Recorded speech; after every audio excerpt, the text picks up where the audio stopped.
Sejam muito bem-vindos, professor Rafael Rocha na área, para a gente dar início a mais uma aula. Hoje o nosso conteúdo vai ser sobre resposta do réu. Mas antes eu quero pedir um favor para vocês. Se inscreva no nosso canal, deixe o seu like, comenta, deixe uma sugestão, alguma dúvida, compartilhe com o pessoal, tá bom? Faz isso por nós aí.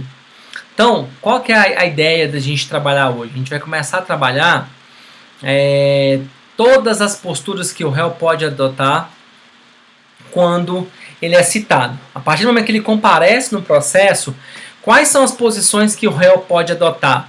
A gente vai estudar 3 que são posições positivas e uma posição negativa, ou um tratamento omisso que o réu vai fazer.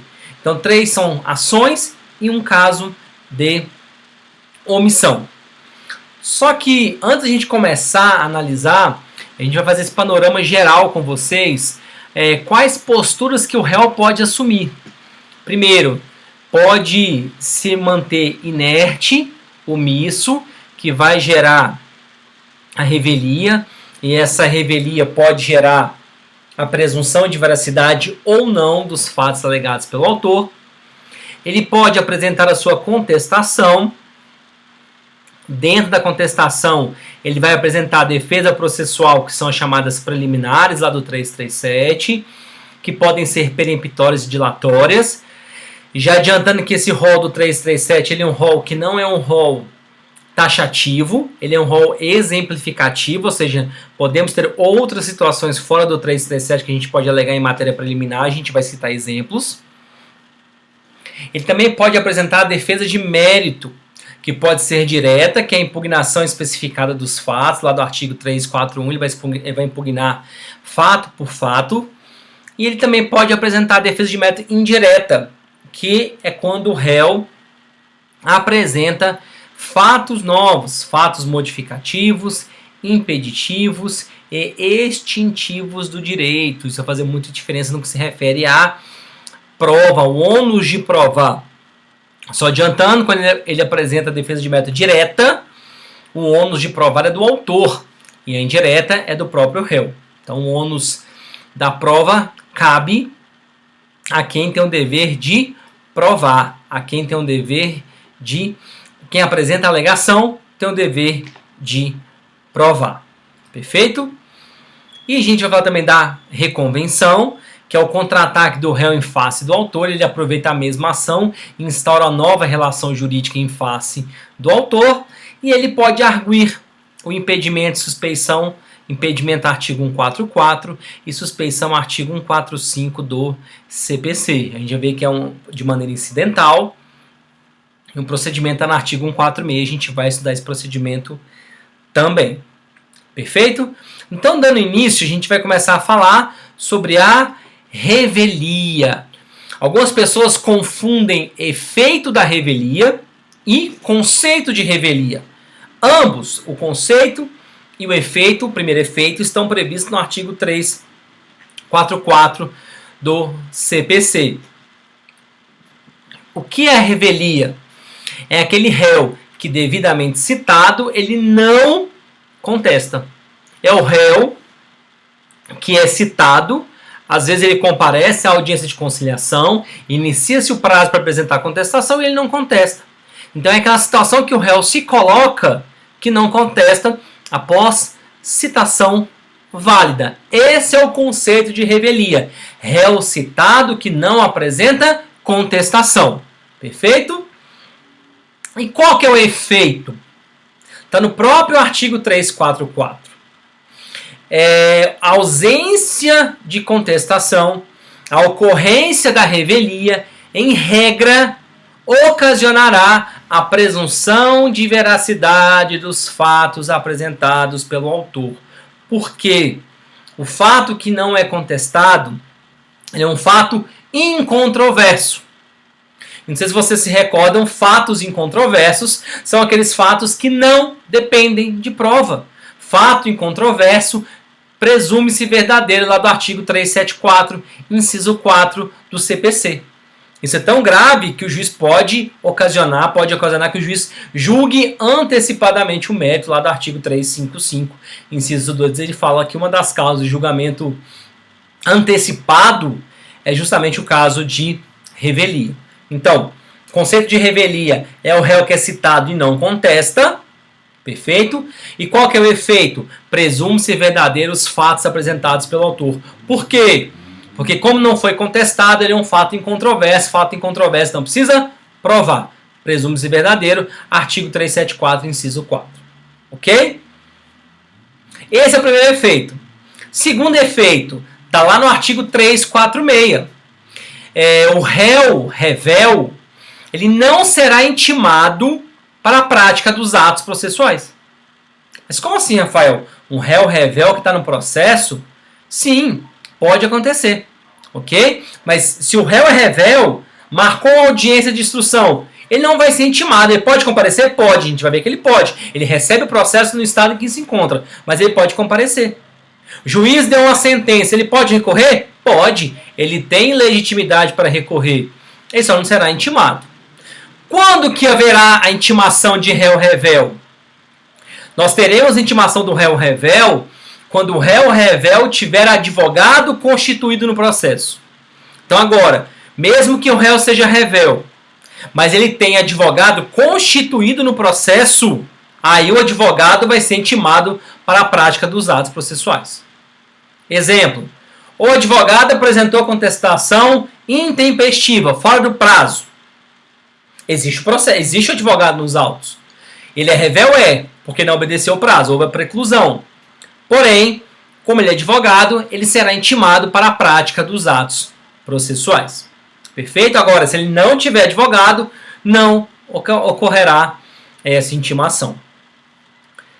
Mas há casos onde, mesmo ocorrendo a revelia, nós não teremos o efeito da presunção de veracidade. Quando? Está lá prevista no artigo 345 do CPC. Quando? Por exemplo, inciso 1. Quando for caso ou hipótese de litisconsórcio passivo, 2 ou mais réus, e um deles recorre. Então, se um deles recorre, não haverá presunção de veracidade, nem em face daquele que deixou de recorrer. Perfeito? Então, a primeira hipótese onde nós não teremos o efeito da revelia. O réu será réu, mas não haverá presunção de veracidade. Primeiro caso, litisconsórcio passivo, quando pelo menos um deles apresenta sua contestação. Segunda hipótese, quando a ação versar sobre direitos indisponíveis. O próprio nome já disse, meu direito é indisponível, como é que pode ocorrer presunção de veracidade? Isso não vai acontecer. Então, se a ação de investigação de paternidade, o fato, por exemplo, do réu não contestar, não presume que ele é pai. É diferente do exame de DNA. Perfeito? Não vamos misturar as coisas. Mas a ausência de contestação, por exemplo, não acarreta a revelia dele. Perdão, acarreta a revelia, mas não acarretará a presunção de veracidade. Ok? Então, se a ação tratar de direitos indisponíveis, nós não teremos o efeito da revelia. Terceira hipótese, quando a parte autora não juntar documento que a lei entende ser indispensável para a comprovação dos fatos. Por exemplo, eu vou comprovar um contrato acima de 30 salários mínimos, que tem que ser através de prova documental. Ou eu vou entrar com a ação de reintegração de posse sem juntar a documentação que eu tenho a posse. Como que vai gerar a presunção de veracidade? A lei entende que é um documento indispensável. Então, nesse caso, nós não teremos a presunção de veracidade. O réu será réu, porém não terá presunção de veracidade. Perfeito? E a última hipótese, quando as alegações apresentadas pelo autor forem verossímeis, você lê aquilo ali e fala, gente, isso aqui é impossível, ou as alegações que ele apresenta são contraditórias até as próprias provas que ele já juntou. A alegação que ele apresenta é tão absurda que o juiz já olha e fala, isso aqui é impossível de ser verdade, ou as provas que ele mesmo juntou contradizem o que está na inicial. Também nós não teremos a presunção. Ok? Então, os casos onde nós não teremos a presunção de veracidade, artigo 345 do CPC. Perfeito? A gente começou a falar e vamos voltar. Mas o réu pode participar do processo? Um réu que seja revel, um réu que não apresentou sua contestação, ele pode participar dos outros atos processuais? Pode. Perfeitamente ele pode participar. Sem problema algum. Só que ele não vai poder realizar atos anteriores, porque ele recebe o processo no estado em que se encontra. Então, em relação às etapas anteriores do processo, ocorreu a preclusão. Então, o juiz marcou a audiência. Ele não vai nem ser intimado, mas ele pode comparecer à audiência? Pode. Ele pode comparecer à audiência, sim, se ele tomar conhecimento. Mesmo não sendo intimado, ele pode comparecer. Perfeito? Então, a primeira situação que nós vamos ter é quando o réu é omisso. O réu é citado e não apresenta a sua contestação. Ok? Regra geral, ocorre a revelia, presunção de veracidade. Perfeito? Então essa é a primeira situação que o réu pode se colocar. Ele pode ser omisso e gera revelia. Segunda postura que o réu pode adotar. Ele pode apresentar a sua defesa clássica. Contestação. Ele apresenta a sua peça contestatória lá do artigo 335 do CPC. Algumas questões importantes. Primeiro, ela é clássica, é o clássico exemplo da efetivação do princípio da ampla defesa. O réu, a partir do momento que apresenta a sua contestação, ele está efetivando o princípio da ampla defesa. Está efetivado o princípio da ampla defesa. E alguns começam a questionar qual é a natureza da contestação. É uma obrigação? Uma faculdade? O que é contestação? Primeiro, pessoal, não é uma obrigação. Por quê? Porque tem casos que mesmo quando ele não apresenta a sua contestação, tem casos quando ele não oferece a sua contestação, isso não significa que o juiz julgará procedente. Então não é o fato do réu não apresentar a sua contestação que consequentemente é uma consequência óbvia o julgamento de procedência. Não. Nós temos casos que mesmo o réu sendo revel, o juiz julgará improcedente, se o autor não trazer prova nenhuma. Perfeito? Exemplo, um direito indisponível. Aquelas hipóteses, é um direito indisponível. Se ele não provar, como é que o juiz pode julgar procedente? Direito indisponível, ação de investigação de paternidade. O réu não contesta. Lá na frente faz DNA. Dá negativo, como é que o juiz pode julgar procedente? Então, não é uma obrigação. É uma faculdade? Não. Porque faculdade é uma escolha que a parte tem. O réu tem uma escolha, tem uma faculdade em fazer ou não fazer. Só que na faculdade, quando ele não faz, não gera prejuízo para ele. Não é o caso da contestação. Porque a gente falou, regra geral, se ele não faz, se ele não apresenta a contestação, qualquer consequência, artigo 344, presunção de veracidade. Ok? Então, se ele optar por apresentar a defesa, vai ter um resultado. Agora, se ele não optar, vai ter outro. Porque se ele não optar e se não enquadrar nas hipóteses do 345, ocorrerá a revelia. Olha a gravidade disso. Perfeito? Então também não é faculdade. Então o que é a contestação? Ela é um ônus. Ela é um ônus. O que é um ônus? É uma escolha que o réu tem também. Só que se ele não exercer essa escolha, ele vai sofrer algum prejuízo. Então isso é o ônus. Olha, o exercício de direito de defesa é um comportamento que se espera que o réu assuma. A gente espera que o réu conteste. É normal o réu contestar. Agora, se ele não contesta, ele pode colher algumas consequências que não serão favoráveis a ele. Por exemplo, a presunção de veracidade do artigo 344. Ok? Então, contestação não é obrigação, não é uma faculdade, ela é um ônus. Ela é um ônus. A gente espera, normalmente, o réu apresentar contestação. Mas ele é obrigado? Não. Agora, se ele não contesta, Qual que é a consequência? Ele pode sofrer alguma consequência que seja desfavorável a ele, por exemplo, presunção de veracidade, isso pode gerar um julgamento de procedência contra ele, ele tem que arcar com todos os custos daquela decisão judicial. Perfeito?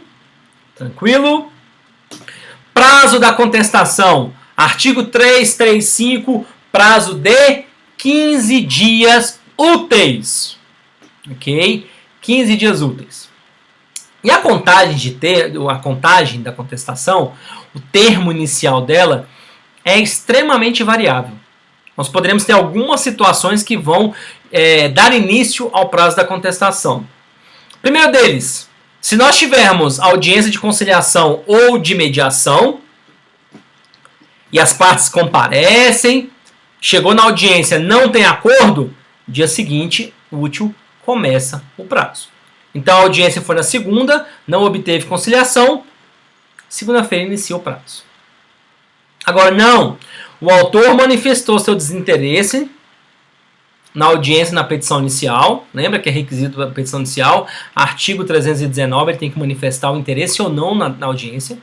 E o réu, até 10 dias antes da audiência, manifesta que também não tem interesse lá da audiência do artigo 334. Ou seja, aquela audiência que foi designada inicialmente pelo juiz será cancelada. Porque o autor falou que não quer e o réu também falou que não quer. Então o que vai acontecer? Vai ser cancelada a audiência, dia subsequente ao pedido dele, ele protocolou o cancelamento, dia seguinte começa a fluir o prazo dele para apresentar defesa. Agora, é um procedimento que não designa audiência. Nós não teremos audiência. Nós vamos usar a regra do artigo 231. Se a citação for por AR, data da juntada, começa no dia subsequente. Por oficial de justiça, juntou o mandado no processo, dia subsequente. Carta precatória rogatória, ou dejuntada da carta no juiz deprecante, aquele que envia, ou o juiz deprecado comunica o juiz deprecante que efetivou a citação. Pode mandar um simples e-mail, olha, juiz, eu realizei a citação do réu. Beleza? Pega aquele e-mail, junta lá e começa a contagem do prazo. Ok? O 231 vai trazer uma série de situações em relação a isso. Quando a citação ocorre pelo próprio servidor lá no dia, lá no fórum, a pessoa foi lá ver o processo, por exemplo. Foi citada naquele momento. Então, o 231 vai trazer hipóteses interessantes e eu preciso que os senhores leiam o 231 com extrema atenção. Ok? Com extrema atenção. Porque vai ter o parágrafo primeiro que fala que se for vários réus, utiliza-se o prazo comum, por exemplo, são 4 réus, vão ser citados por AR. Espera a juntada do último para começar o prazo para todo mundo. Perfeito? Junta o último para começar o prazo para todo mundo. E nós temos alguns prazos diferenciados. Existem certas situações que certas partes terão prazos dobrados. Quais são elas? Ministério Público, artigo 180. Fazenda Pública, artigo 183. Se a parte está sendo representada pela Defensoria Pública, artigo 186. O Núcleo de Prática Jurídica, 186, parágrafo 3º, também fala sobre isso. E se nós tivermos no caso de pluralidade de réus, sendo que cada réu está constituído por um advogado diferente. Então, pluralidade de réus, litisconsórcio passivo com procuradores diferentes, inclusive de escritórios diferentes. Os prazos são dobrados. Artigo 229. E atenção, atenção, atenção, atenção, atenção. Cuidado com o artigo 229, parágrafo 2º.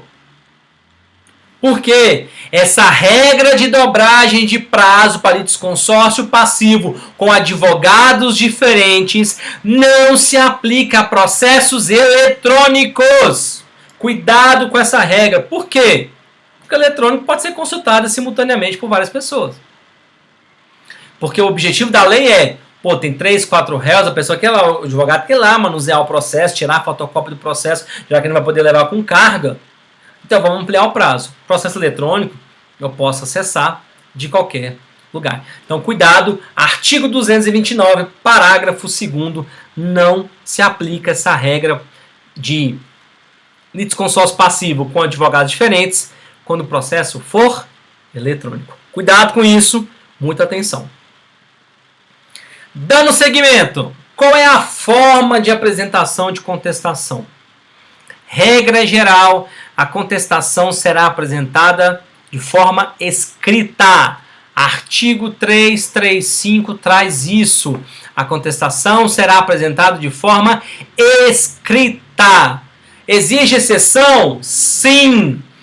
As contestações apresentadas em sede de juizado especial cível, mais especialmente artigo 30 da Lei 9.099, permite a contestação de forma oral.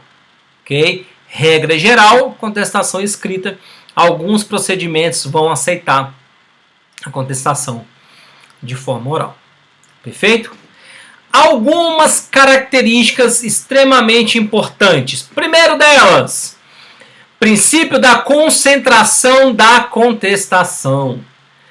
O réu tem que colocar toda a sua matéria de defesa na contestação. O réu não pode guardar uma carta na manga. Não, vou guardar aqui e futuramente eu apresento, caso seja necessário, que vai mudar o rumo do processo. Isso não pode ser feito. Regra geral, toda a matéria de defesa vai constar da contestação. Rafael, existe exceção? Claro, se for um direito superveniente, ou seja, depois daquele momento que ele apresentou a contestação, aí ele vai apresentar um fato novo, ok? Mas tirando isso, não. Toda a matéria de defesa será apresentada na peça contestatória. Não posso guardar a cartinha na manga, vou deixar alguma coisa aqui em stand-by, para que se o juiz não acolher uma alegação minha, eu apresento isso aqui e mude o rumo que o processo vai tomar. Não é possível.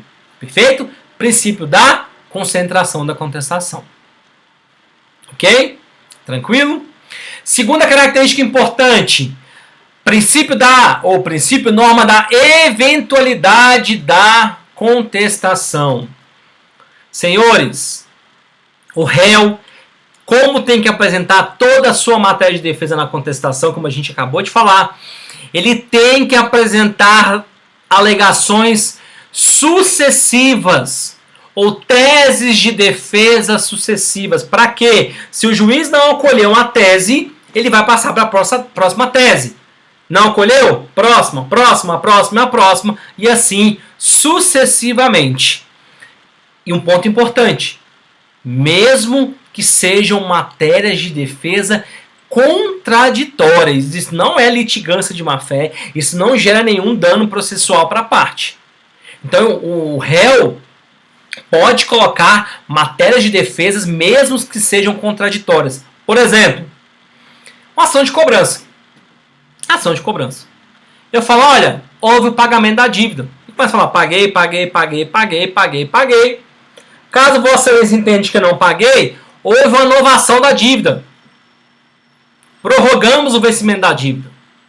Ou, indenização. Excelência, não gerei indenização, não houve ato ilícito, não há obrigação de reparar, falta elemento da responsabilidade civil, não gerei ato ilícito e, por consequência, não tenho o dever de reparar. Você começa a apresentar toda a sua argumentação. Depois você fala, olha, Excelência, caso Vossa Excelência não entenda, o valor que o autor está pedindo é muito exorbitante. Isso aí é enriquecimento ilícito. Esse dano aí, que se porventura tivesse acontecido, não geraria esse valor nunca a título de reparação de danos. Está abusivo, está exorbitante. Tá vendo? Eu falo que não houve dano e na mesma contestação eu falo, se tiver o dano, o valor não é esse. Então eu posso apresentar na minha contestação matérias, alegações sucessivas, mesmo que contraditórias ou incompatíveis. Então, eu tenho que trazer tudo na minha petição. Só que nós temos algumas exceções, onde não há necessidade de eu fazer essa impugnação, não há essa necessidade de eu apresentar tudo na minha contestação. Quando? A gente até falou já, se o fato for superveniente, ou seja, o direito ao fato superveniente, ou seja, depois que eu apresentei a contestação, depois aconteceu um fato aí sim eu posso apresentar uma nova alegação depois, ok? Lá no 342, inciso 1. Segunda hipótese, naquelas situações que o juiz pode conhecer de ofício. Vamos parar para pensar. Se o juiz pode conhecer de ofício a qualquer momento, mesmo que eu não tenha apresentado uma contestação, eu posso apresentar. Por exemplo, uma ação de indenização de trânsito. Passou batida a minha contestação que estava prescrito. Eu apresentei a alegação, culpa exclusiva dele, culpa concorrente, que ele teve excesso de velocidade, que ele furou o sinal. Eu apresento várias alegações, só que eu dei bobeira e não percebi que está prescrito. Passou. Lá na frente eu falo assim, meu Deus, está prescrito. Prescrição é uma matéria de ordem pública, que pode ser alegada pelo juiz de ofício. Então, neste caso, mesmo passando a contestação, eu posso apresentar essa alegação. Fala, excelência, pela ordem, está prescrito. Ok? Está prescrito. Perfeito? E a terceira hipótese. Fala assim, quando a lei permite formular a qualquer tempo. A qualquer tempo eu posso apresentar essa formulação desse fato. Então, podemos ter também esse caso. Ok? Uma decadência convencional, por exemplo, lá no Código Civil, eu posso alegar depois, lá no artigo 211, pode ser essa situação. Ok? E, juntando lá concentração e eventualidade, nós temos o ônus da impugnação. O réu tem o dever de impugnar especificadamente todos os fatos narrados pelo autor. Fato não contestado é fato incontroverso. Fato incontroverso não preciso produzir prova. Ok? Então, o que eu indico a vocês, aos senhores que vão fazer contestação? Abrem a petição inicial ao lado. Leia o primeiro parágrafo. Preciso contestar? Já vai na sua contestação e coloca o que você tem que contestar. Segundo parágrafo. Preciso contestar? Terceiro, quarto, quinto, sexto e assim sucessivamente. Se os senhores fizerem assim, garanto que nós não teremos nenhum fato incontroverso. Você vai contestar tudo que você acha pertinente. É claro que tem fatos que eu não preciso contestar. Houve acidente de trânsito. Aí o autor coloca assim na petição inicial. Primeiro parágrafo. Excelência, no dia 10 de fevereiro ocorreu um acidente de trânsito na rua tal. Ocorreu mesmo. Você vai falar que a culpa não é sua, mas ocorreu. Aí você vai contestar, não, excelência, não houve acidente. Tem fotografia, tem testemunha, tem boletim de ocorrência. Como que não houve acidente? Ok? Então nem todo fato ele é contestado. Então, eu tenho que contestar todos os meus fatos na contestação. Só que o artigo 341 vai trazer algumas exceções. Olha, se for um fato que não cabe nem confissão, se eu deixar de contestar, não vai ser um fato incontroverso. Porque se não cabe nem confissão, como é que vai gerar a presunção naquele caso? De jeito algum. Se minha petição inicial não estiver acompanhada de instrumento que a lei considerar substância do ato. Aquele caso que a gente comentou que nós não teremos efeito da revelia. Se isso não gera presunção de veracidade, como que vai gerar algum problema na contestação? Não tem jeito. Olha, se o fato estiver em contradição com a defesa completamente, tudo estiver em contradição com a defesa, eu não preciso, considerando o seu conjunto, eu não preciso falar. Por exemplo, o autor fala assim, olha, houve um acidente. Dentro desse acidente, me gerou dano material. Olha, quebrou o retrovisor, quebrou o para-choque, amassou a porta, estragou a roda. Excelência, eu não dei causa ao acidente. A culpa foi dele, exclusivamente dele. E outra coisa, o dano ocorreu porque ele estava em excesso de velocidade, ele assustou e perdeu o controle. Tá vendo que eu não impugnei o retrovisor? Eu não impugnei o para-choque, mas o conjunto da obra acaba que impugna tudo? Então, nesse caso, eu não preciso fazer a impugnação ponto por ponto. Ok? Porque o geral, não posso fazer o seguinte, excelência, nego tudo. Não é isso, cuidado. É que um fato específico que eu neguei acaba que nega mais de um no meu processo. E nós temos o parágrafo único também do artigo 341, mas daqui a pouquinho eu quero tratar de vocês um pouco mais à frente, que fala que o ônus da impugnação especificada não se aplica ao defensor, advogado ativo e o curador especial, mas a gente vai trabalhar isso um pouco mais à frente quando a gente for falar de defesa de mérito direta. Perfeito? Então, falamos da forma, falamos do prazo, quando começa a contagem do prazo, falamos das características de concentração, eventualidade e o ônus da impugnação. E a gente vai começar a falar agora da classificação das defesas. Primeira defesa que nós temos é a defesa preliminar, defesa processual, as chamadas preliminares de contestação. Estão previstas, em regra, no artigo 337 do CPC. Existe um rol de preliminares. E há uma classificação entre elas. Nós temos as preliminares peremptórias e nós temos as preliminares dilatórias. Nós temos as peremptórias, que também chamadas de própria, dilatória também chamada de imprópria. O que é uma defesa processual própria ou peremptória? É aquela que pode ocasionar a extinção do processo. A sua verificação gera extinção do processo sem resolução de mérito. Por exemplo, inépcia da petição inicial, falta interesse processual, ou operou-se a litispendência, coisa julgada, não. Operou-se a coisa julgada, vai gerar a extinção do processo. Litispendência não, que vai gerar a imprópria. Então são aquelas preliminares que vão gerar a extinção do processo. Você lê, o que vai ocasionar com isso aqui? Se o juiz verificar isso aqui, o que vai gerar? Vai extinguir o processo? Vai. Então é própria e peremptória. Agora, as impróprias ou dilatórias, não. Ela não vai gerar extinção. Vai determinar uma correção, um ajuste no processo. Por exemplo, nulidade de citação. Vai fazer uma adequação. Olha, a parte não está representada. É incapaz, não está representado ou assistido, se for o caso. Ou a pessoa jurídica não está representada adequadamente, como o CPC fala. Ou a parte, ela falta incapacidade para a parte, porque ela é menor de idade. Não está devidamente representada. Houve conexão, a nota dos 55 vai unir dois processos para andar junto. Isso vai fazer o quê? Uma correção. Ok? Corrige e o processo segue normalmente. Perfeito? Isso é a defesa de mérito. Essa é a defesa processual. Algumas questões importantes que eu quero trabalhar com vocês. Existem algumas defesas do artigo 337 que eu quero trabalhar com vocês um pouco mais detalhado. Depois vocês vão dar uma lidinha lá no artigo 337. Primeira questão em relação a ele. Ele não é um rol taxativo.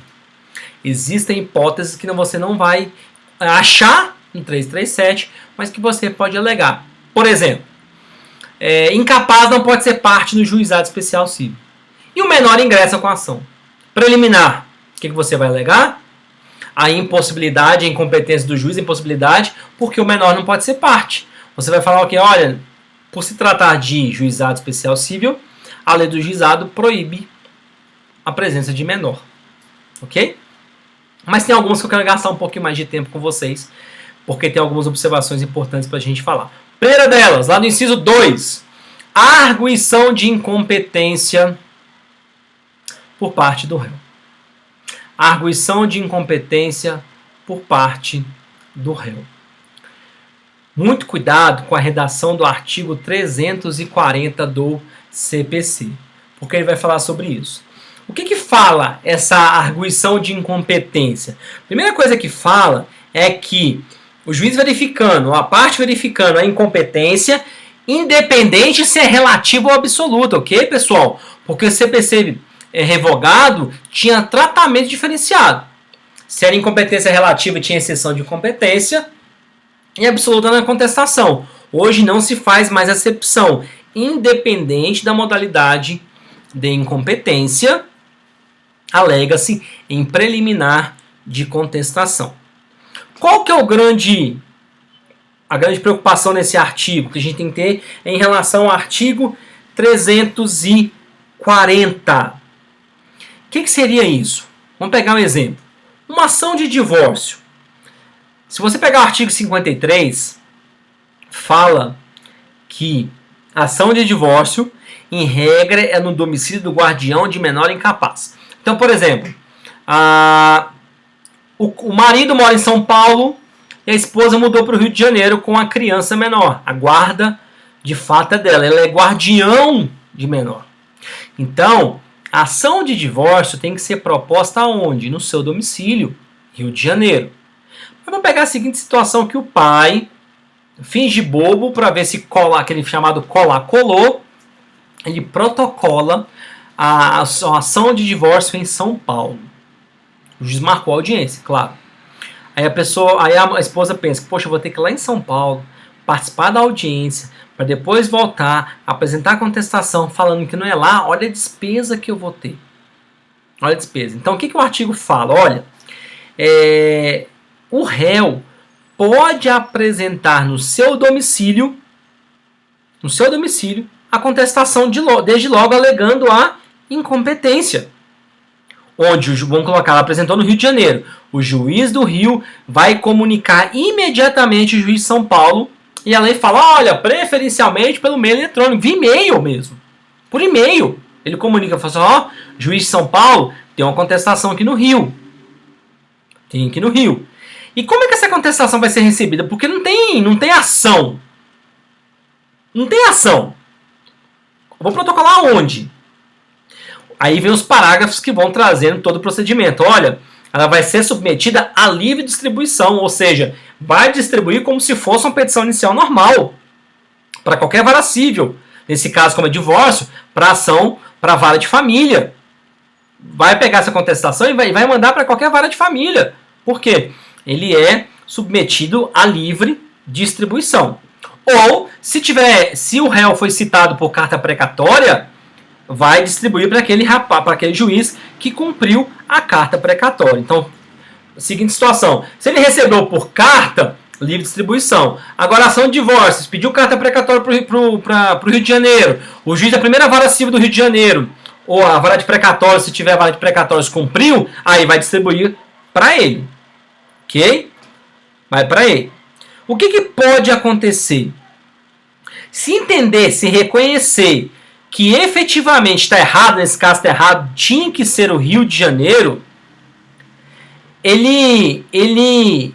qual é a consequência? Apresentou a contestação, alegou a incompetência, vai suspender aquela audiência, não faz sentido. Tem audiência marcada em São Paulo, mas apresentou a contestação no Rio, aquela audiência, ela vai ser totalmente cancelada. Perfeito?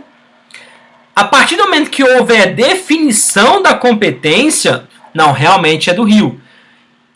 Envia o processo para o Rio, caminha o processo para o Rio, aí vai marcar uma nova audiência para aí sim aplicar a regra do artigo 334.